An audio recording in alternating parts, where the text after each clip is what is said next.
Okay, so the next theory of motivation is reinforcement theory. Okay, so there are two. Wait, I have to go to the previous slide.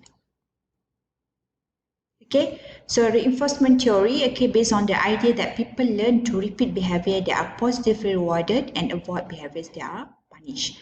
Okay, managers use reinforcement to encourage performance of desired behavior.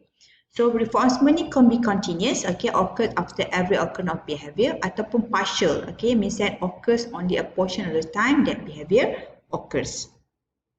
So there are several methods for the reinforcement theory. Okay, for example, like positive reinforcement. Okay, increase the probability that behavior will occur by giving positive consequences to employees who perform the behavior.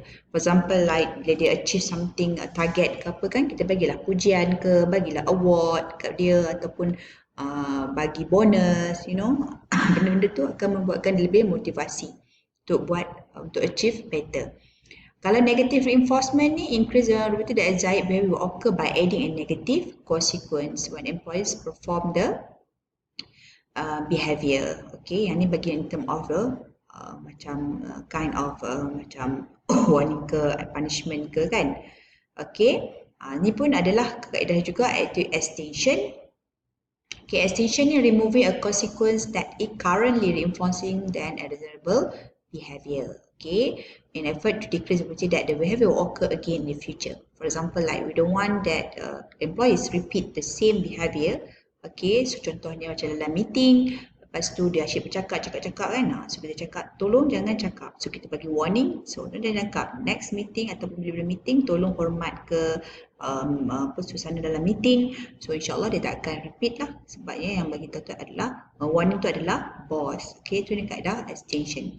And then punishment ni, bila kita macam dia buat salah and then kita bagi dia macam warning letter ke kan, turunkan gaji ke kat dia supaya dia tak buat dah benda tu.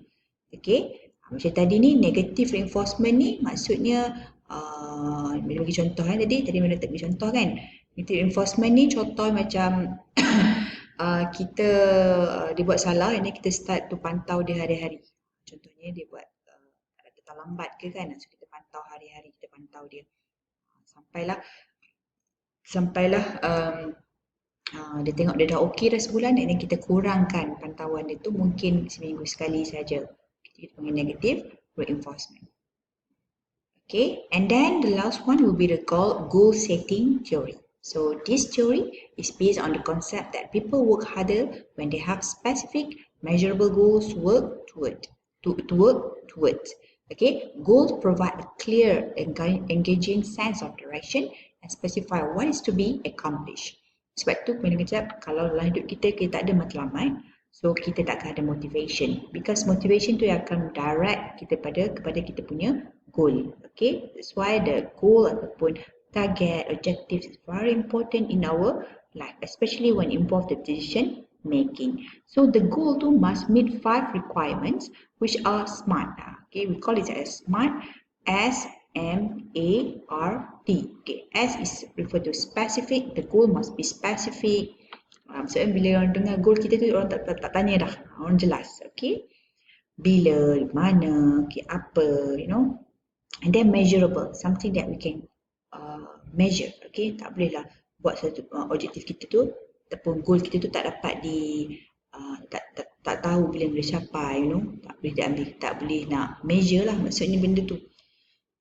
Buat sesuatu yang nampak macam angan-angan dia lebih kan. Okay, and then achievable, something yang boleh dicapai, dan juga realistic, kita padanlah dengan kita punya kemampuan, you know, and also the time bound, kena adalah time frame dia bila kita nak capai that goal.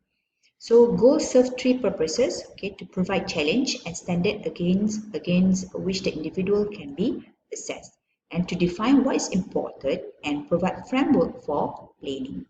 Okay, and to guide and direct behavior towards our organizational goal and strategies.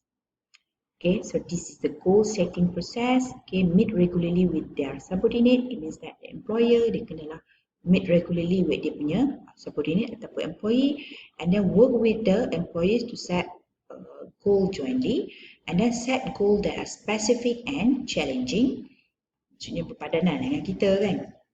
And then provide effective and continuous feedback and performance. Okay, so I think that's all for this week. We have covered the theory of motivation. Okay, what I can summarize here.